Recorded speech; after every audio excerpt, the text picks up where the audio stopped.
Since the beginning of recorded history, the human race has been at war. First with members of their own family, then their fellow countrymen, and finally nations at large. Yet perhaps the starting ground for all these conflicts lays somewhere deeper, within the very character of the human condition, in the dark, untouchable crevices of the human heart. It is said that the first iniquity of free will began even before the maiden pilgrimage from the embryo, preceding the very creation of the earth itself, in the forelife of souls in the heavenly realms. The dawn of warfare, some believe, was initiated by a fallen angel whose trespass against God was pride. In ancient Babylonia, in an age so long ago that the exact millennium remains in question, the Tower of Babel began construction. It was to be the single greatest achievement of the human race. A tower so tall that its summit would reach the heavens, and by it prove to the world that their race was superior. It would be God's irony that it would never be finished. Time passed, nations fell, a machine age emerged, and once again the ingenuity of the species which held dominion over all others unveiled what was at the time the most monumental accomplishment ever imagined, the largest machine yet constructed, an automation so mammoth and so revered even before its first demonstration that its only befitting name was Titanic. On April 10th, 1912, it set sail.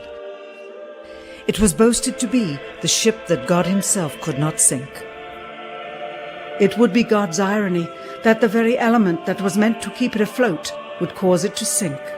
Water, frozen water, in the form of an iceberg. Not even one voyage did it complete. And then the next age embarked into the annals of human history, perhaps the last age, the space age. Competition for victor was unparalleled. Powerful nations spent billions in unabashed rivalry to outdo the other. The Soviet Union launched the first orbiting satellite, the first animal, the first man. They had logged 500% more hours in space than the United States. And in June of 1969, they launched an unmanned probe to the moon to retrieve the first soil sample from another world, just 1 month before Apollo 11. That's how close the race was. Had their unmanned probe not crash-landed into the lunar surface, the first moon rock brought back to Earth would have been by the Soviet Union. Richard Nixon, president at the time, had this to say about the latest work of the human hand. It is the greatest week since creation, the greatest event since the laying of the foundation of the seas, since the origin of the universe itself, since the design and formation of the delicate human eye through which all these things are perceived, was a flying machine with its 2 passengers landing on its closest celestial neighbor and returning from where it came. Perhaps again God's irony lies somewhere within this great boast of humankind. The building of the tallest tower for the sole purpose of standing out among the races was never finished. The machine that was so great that it was said to be untouchable by even God never completed its first voyage. And finally, the crowning achievement of humankind, the greatest boast of the species, the event in human history most associated with pride in our own accomplishments, landing on the moon. 20 years later, and years behind schedule, the same space program couldn't put into Earth orbit a telescope with a lens that focused. And yet 2 decades earlier, a mission 100 times more complicated worked on its first occasion. With close scrutiny of the motives of the zealous Nixon administration, a critical examination of the entirely government-controlled press coverage, and newly discovered footage of the crew of Apollo 11 staging part of their mission, we wish to detail what may come to be the greatest government conspiracy of all time. A funny thing happened on the way to the moon.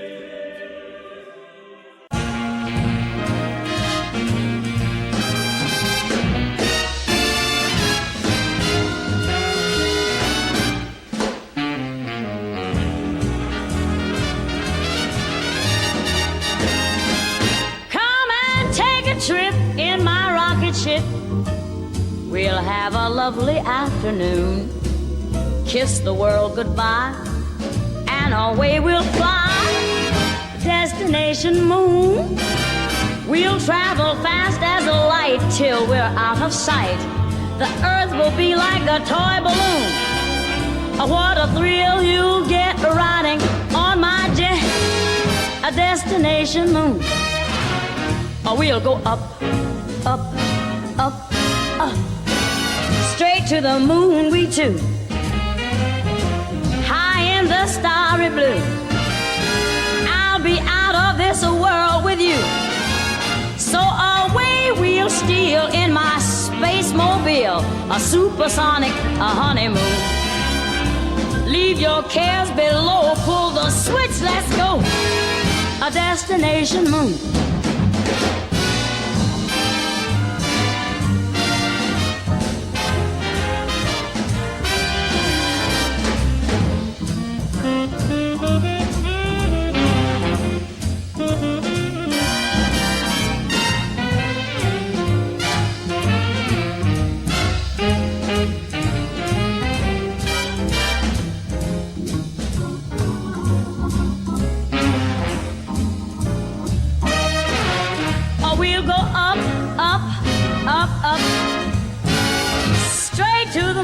Too. We'll be high in the starry blue. I'll be out of this world with you, so away we'll steal in my jet mobile, a supersonic, a honeymoon. Leave your cares below, pull that switch, let's go. Destination. We're flying high up in the sky. Destination moon.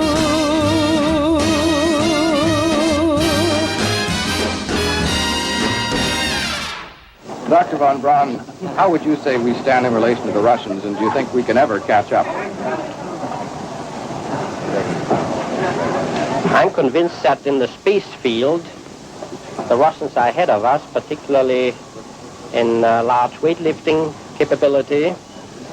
And that at the moment, the problem is not so much to catch up, but first build up the working speed that they have already demonstrated.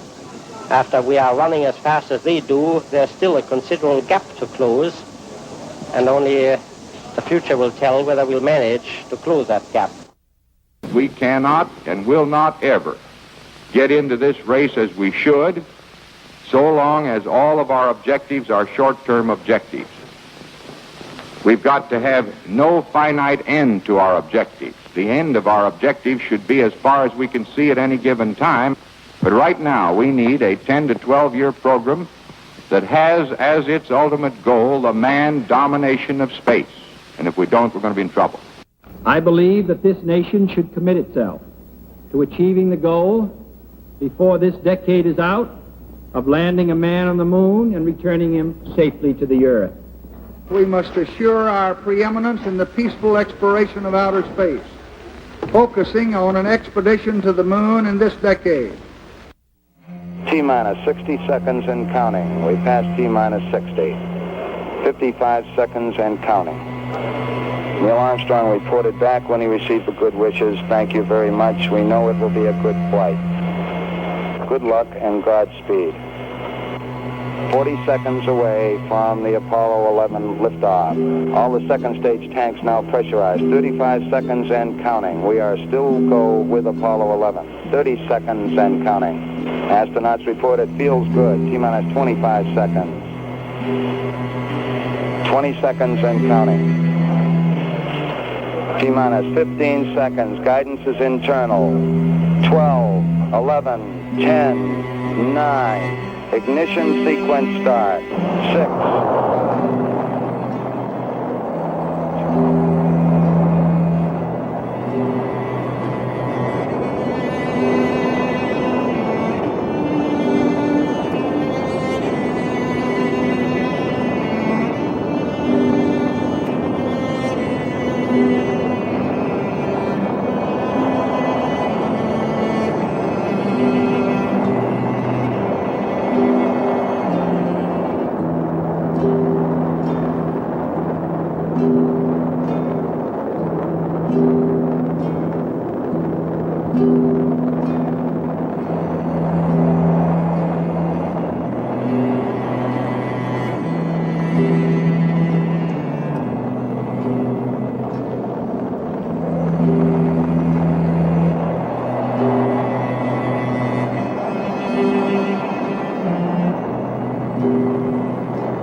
unbeknownst to the citizenry, high above the Earth, beginning at an altitude of 1,000 miles and extending an additional 25,000 miles, lay lethal bands of radiation called the Van Allen radiation belts.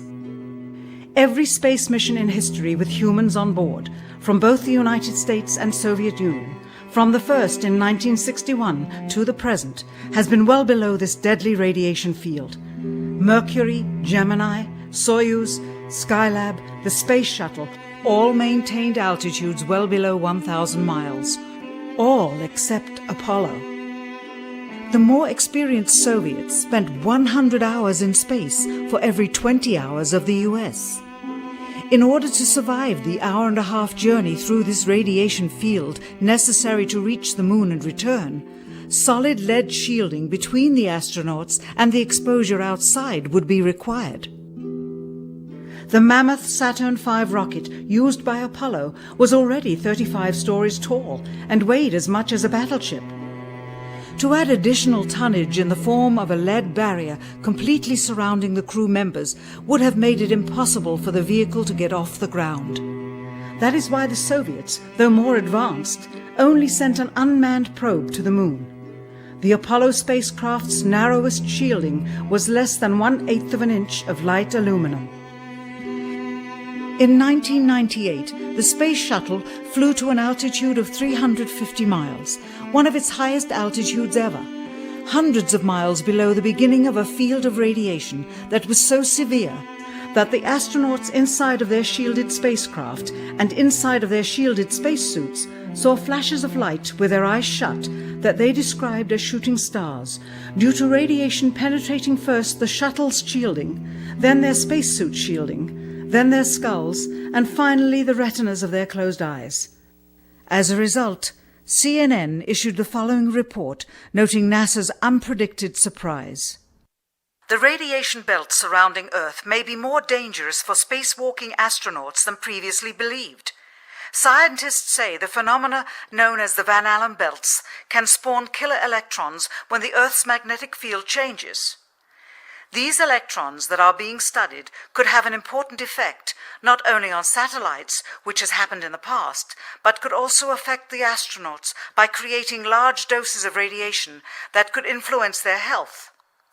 The electrons can penetrate through various materials, including spacesuits, and can pass through, in fact, the walls of the space station, and can create high charges deep inside of these objects.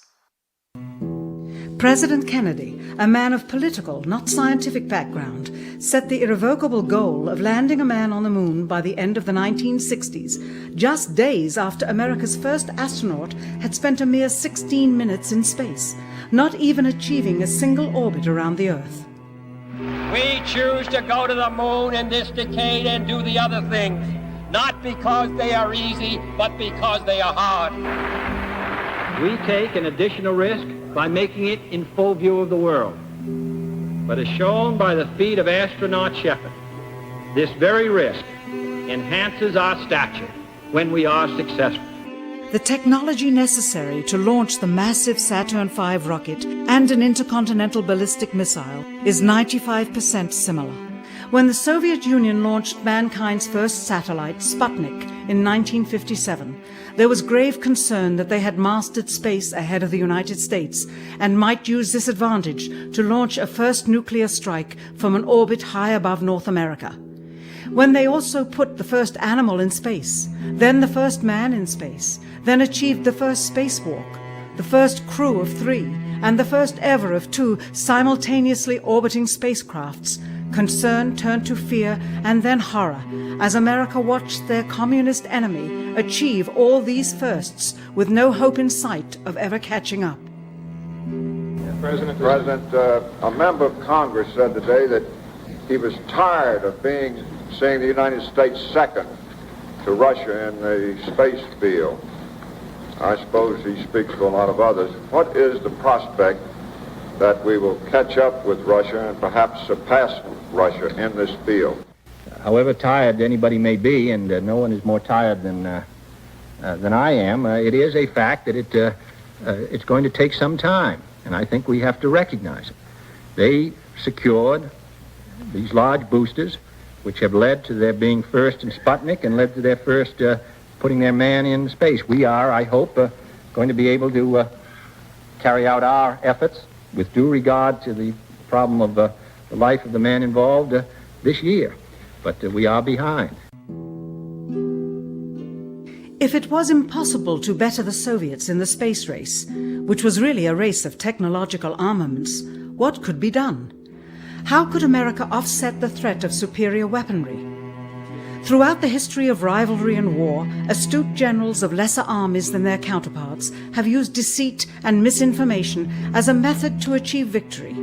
In World War II, for example, columns of inflatable tanks were placed at locations afar from Normandy to draw German forces away from the real location of invasion. The Star Wars missile defense program rigged tests to make it seem more advanced than it really was. That's the conclusion of the General Accounting Office. The aim was to fool the Soviet Union about US military readiness during the Cold War.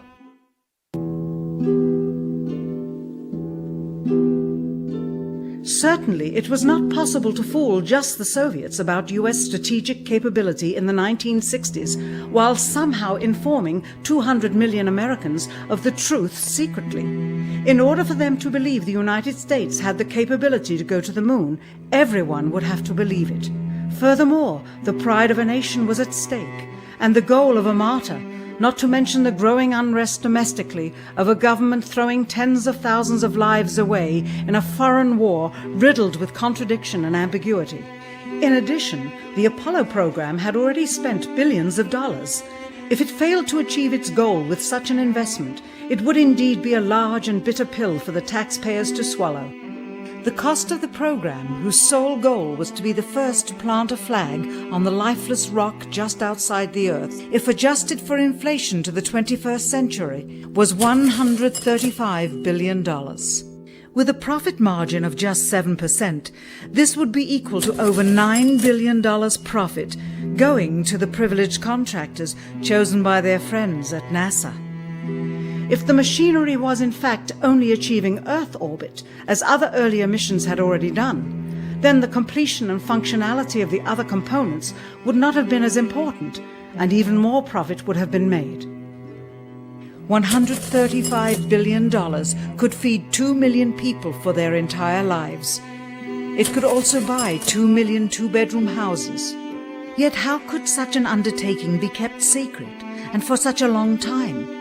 To the latter, one needs only to remember that an unsolved riddle 6 years older, the assassination of President Kennedy, still daunts the minds of the vast majority of Americans. As a parent of a conspiracy, as his assassin being assassinated himself, the truth of the matter has still escaped history. In keeping a secret of the magnitude of the Apollo missions being fraudulently created, one turns to the Manhattan Project for comparison.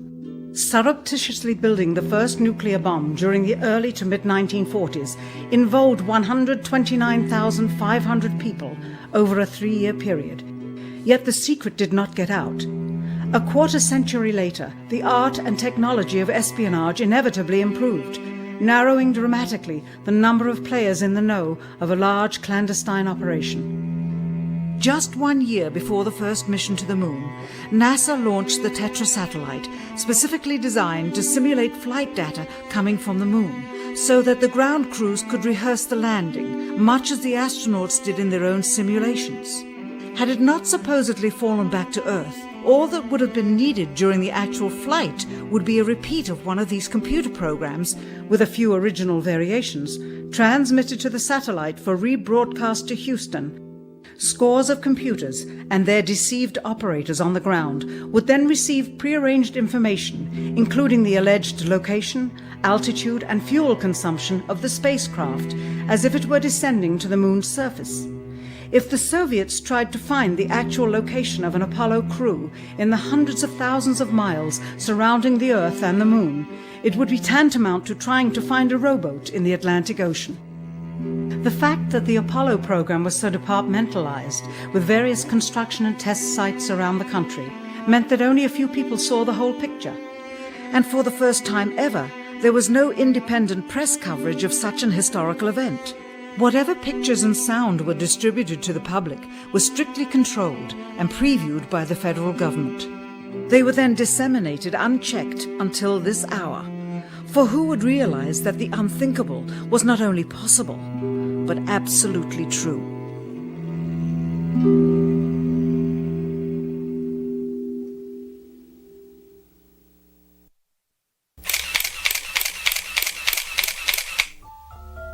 And what of the photographs? What do they tell us?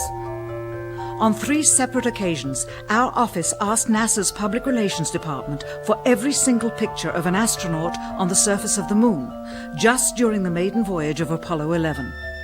Many duplicates were sent. In all, fewer than 20 pictures were found, including first-hand investigation on site at the agency's vaulted archives.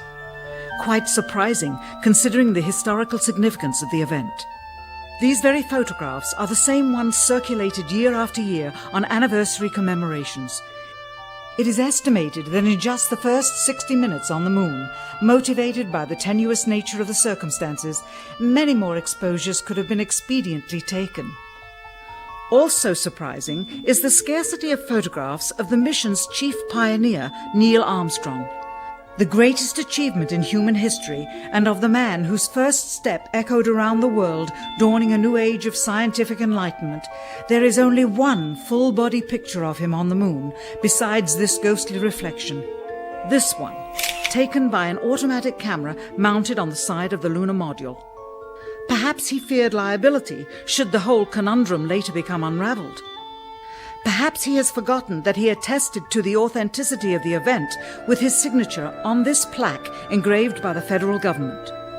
In fact, in the more than 30 years since the event, aside from NASA's initial press conference and the occasional brief anniversary remarks where few questions were permitted, he has never given one on-camera interview to anyone, ever.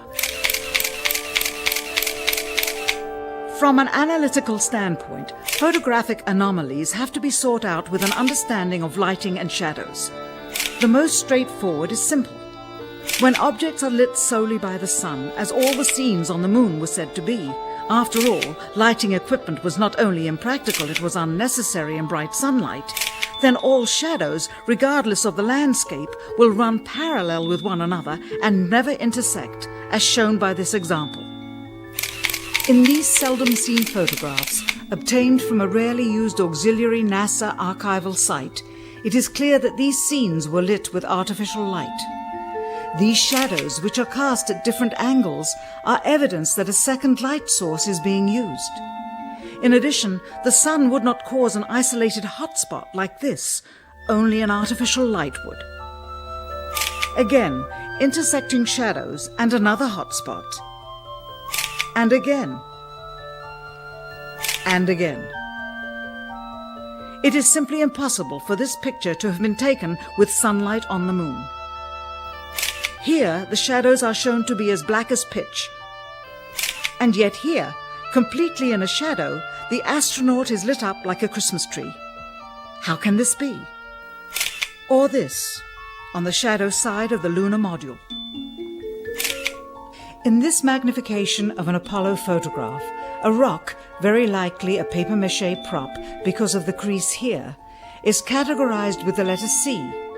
In later releases of the same picture, the letter is gone, probably airbrushed out. Here, a crosshair, which was burned directly into the image from the film plate, and thus should always appear on top of the objects in the photograph, appears behind the object in this scene, clearly revealing a composite of 2 pictures into one. Someone apparently forgot to create a burn crater underneath the lunar module's 10,000-pound thrust engine, despite the fact that during ground tests there was a real concern for the vehicle falling into the hole the engine created as it descended. Here is a Norman Rockwell depiction drawn just 2 years earlier based on the latest specifications and scientific data. In these enlargements, it looks as though the lunar module was simply placed there. Not even one speck of moon dust on the landing pod. As a result, all subsequent flights had to have the same discrepancy, which was explained away by the effect of no atmosphere. And what about stars? On the moon, with no atmosphere, they must have been quite a sight to behold. Yet there is seldom any mention of them, if ever, by any of the astronauts on any of the missions. Undoubtedly, creating a mural with all the constellations properly placed in the sky would have been virtually impossible to create accurately, much less realistically. A competent amateur astronomer would have been able to call attention to the slightest error in measurement. The answer? Not to talk about the stars. Ever. In their post-flight press conference, it was the only question to which Neil Armstrong responded with an absence of memory. When you looked up at the sky, could you actually see the stars and the solar corona in spite of the glare? We were never able to see stars from the lunar surface or on the daylight side of the moon by eye without looking through the optics. I don't recall during the period of time that we were photographing the solar corona what stars we could see. I don't remember seeing any. Years later, though, Michael Collins would remember seeing the elusive stars and wrote about them in Expeditions to the Moon. It seems his memory improved the older he got. Why don't stars appear in any of the photographs? Simply because the proper, mostly closed exposure setting for the camera's iris, set that way to compensate for the bright sunlight on the moon's surface, completely diminished the faintness of relatively distant specks of diminutive light. This answer is true. It does not, however, explain why they never took any pictures of the stars by themselves, with an exposure setting perfect for them. While they took 3 automobiles to the moon, they never took a photographic telescope. Had they done so, they would have been able to see farther into the universe than had ever before been realized. If they had taken a telescope and were not actually on the moon, they would have had to concoct undiscovered galaxies that might one day prove to be non-existent. The cost of the 3 moon rovers in 21st century currency? Nearly $60 million each, though they had fewer parts than a Jeep. Where was all this money going? Then there's the flag, blowing in the wind, at least twice, on the atmosphereless moon. We can only guess that most of the missions were staged inside for fear of possible aerial or satellite reconnaissance from an unfriendly nation. The backpacks, designed for 1/6 gravity, must have had the cooling systems removed to allow for movement without falling over. With very near and hot studio lighting, that left one hot astronaut inside. Assuming that it was the astronauts inside, after all, their faces were always covered. The necessary mammoth amounts of air conditioning were probably responsible for the air current. Here the editor cuts to a still shot of the flag, just as the effect becomes noticeable. Here it is unchecked. This rare clip, attained decades ago, was never re-released with the inevitable increase in experience and scrutiny. To demonstrate 1/6 gravity, a bouncy, floaty feel to the astronauts' movements would be similarly achieved with relative simplicity. Slow motion. You are viewing the scenes as they aired more than 30 years ago. Now let's look at them with the speed doubled. It becomes discernible that they are, in fact, in Earth's gravity, and are no more leaving the ground than they would on Earth. It is clear from these rarely seen color television pictures that the crew of Apollo 11 brought a high-resolution color video camera with them on their mission, yet the only pictures broadcast live from the moon's surface were these from a low-definition black and white camera. In fact, the networks complained because in addition to this, they were forced to shoot the images, second generation, off of a projection TV of the technology of 30 years ago, and were not even allowed to take a direct feed, which further degraded the quality and clarity of the images. Perhaps this was precisely what NASA and the federal government had in mind. After all, it was a first, regardless of where they were. Better to open up their debut mission with fuzzy pictures and numerous blackouts, rather than show too much revealing detail of a false scene that was yet unproven.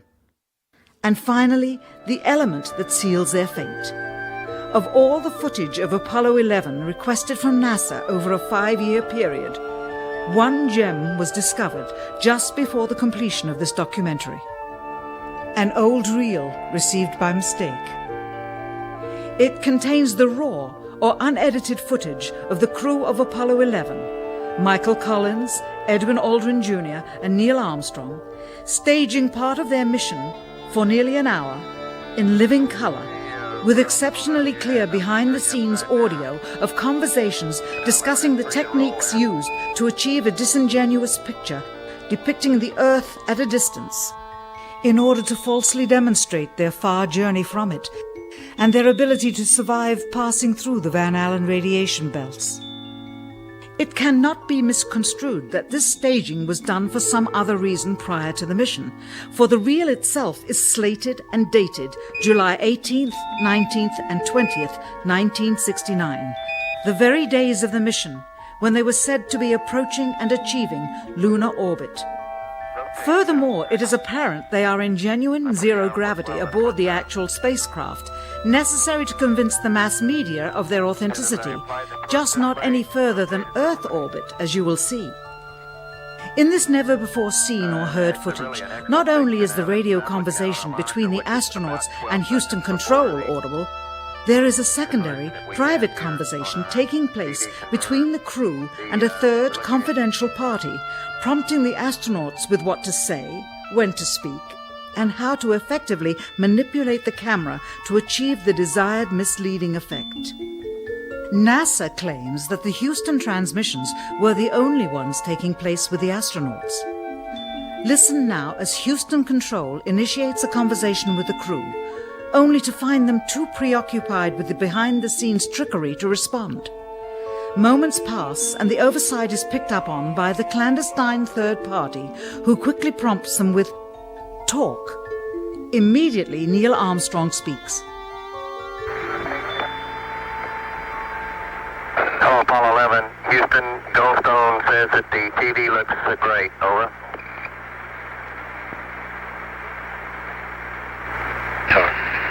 Okay, Roger. We're nothing in on Earth. Again, the illusion they are attempting to create is the Earth at a distance to demonstrate their far journey from it and their ability to survive passing through the Van Allen radiation belts. Understand, too, that only about 20 seconds of this raw footage was ever broadcast to the public, and these conversations discussing their deception were believed to be private. Until now. Here they discuss that these television transmissions were in fact not broadcast live as everyone believed. They were first screened and edited for playback later. Roger, Neil. We just wanted a narrative such that we can, when we get to playback, we can sort of correlate what we were seeing. Thank you very much. Here they discuss the fact that they have turned out the lights and have blocked out sunlight from entering the spacecraft through the other windows, as to not cause any reflected light to fall onto the spacecraft's wall in the foreground. Okay, very good. Well, we shut out the sun coming in some of the other windows into the spacecraft, so it's looking through the number one window, and there isn't any reflected light. The reason this was done is so that the truth of the matter would not be revealed. It is this. Though the federal government would have you believe that this is a view of Earth from a distance out of the spacecraft's window as it nears the moon, it is not. What they have ingeniously done is placed the camera at the back of the spacecraft and centered the lens on a circular window in the foreground, outside of which it is completely filled with the Earth in low orbit. The circumference of the window then appears to be the diameter of the Earth at a distance, with the darkened walls of the spacecraft appearing to be the blackness of space around it. That is why they wanted the interior dark and blocked out the sun from entering through the other windows. Here you can see the extruded window, probably 2 inches thick at the bottom. This is because the Earth's shine is coming in at a downward angle. It also causes the Earth to appear to be an irregularly shaped circle, for you are seeing the outside of the window at the bottom and the inside of the window at the top, which together form 2 different sized halves of a circle. Subsequently, this take was never used. As they perfected the shot, a crescent-shaped piece of black material was inset slightly into the window to create the illusion of the Earth's terminator line dividing night and day. It is uncannily convincing. During this segment, intended to be edited and played back later for the worldwide television audience, dated July 18, 1969, Neil Armstrong condemns himself as he states that he is 130,000 miles out, or halfway to the moon, as the NASA flight log also states on this date, when he is in reality in low Earth orbit of a few hundred miles. Roger, Houston, Apollo 11. Calling in from about 130,000 miles out. Here, during another segment, also intended to air after review, Neil Armstrong falsely explains to the viewers how the shot is attained by putting the camera's lens to the window's glass, as it would have to be if they were the claimed distance away from the Earth. We only have one window that has a view of the Earth, and it's filled up with the TV camera. If the window was completely filled up with a TV camera, as he stated, then an astronaut's arm would not be able to get between the camera and the window, as it obviously does here in this outtake. South America becomes invisible just off beyond the Terminator or inside the shadow.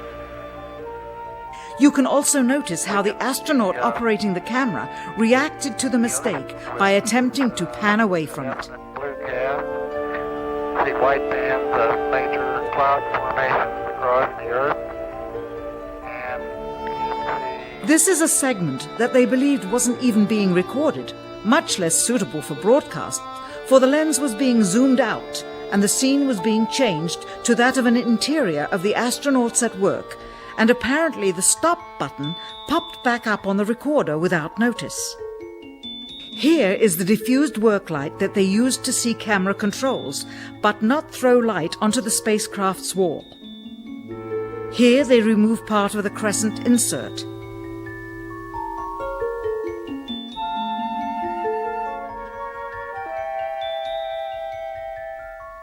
Finally, the iris is opened up and you can see the real location of the camera and the very bright and near Earth out the window. Here is the slate for the 19th of July, and the same shot of trickery on the 19th of July, and then the 20th, and the same misleading shot on the 20th. Later that evening, they were said to be walking on the moon. How can this be when they were in Earth orbit only 9 hours earlier, and the moon is some 3 days' journey away? Furthermore, if they genuinely went to the moon, why would they be faking any part of it? Why this trickery with the window?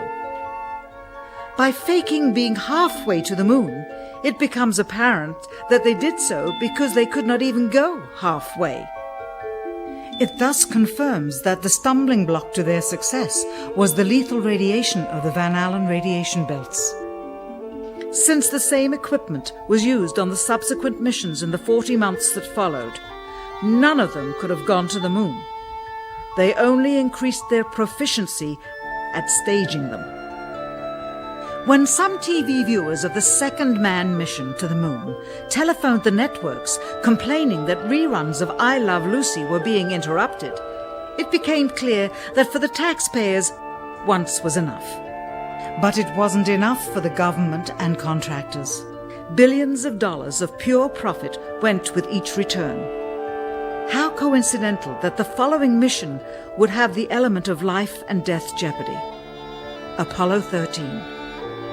Now the public would take going to the moon more seriously and be reconnected with the drama. We now realize that perhaps the reason Neil Armstrong has never given an on-camera interview is because he doesn't want to lie anymore. What threats may have been made upon such honorable men or their families to possess their reluctant cooperation and later ill feelings towards perpetuating this still darkened hour in American history. NASA's highest-ranking official, James Webb, resigned without explanation just days before the first Apollo mission. Why, when he was on the threshold of achieving the greatest accomplishment of his career? All 3 Apollo 11 astronauts also resigned shortly after their return. On the 25th anniversary of the event in 1994, Neil Armstrong made a rare public appearance and held back tears as he spoke these brief cryptic remarks before the next generation of taxpayers as they toured the White House. Today we have with us a group of students among America's best. To you we say, we have only completed a beginning. We leave you much that is undone. There are great ideas undiscovered, breakthroughs available to those who can remove one of truth's protective layers. He is that layer.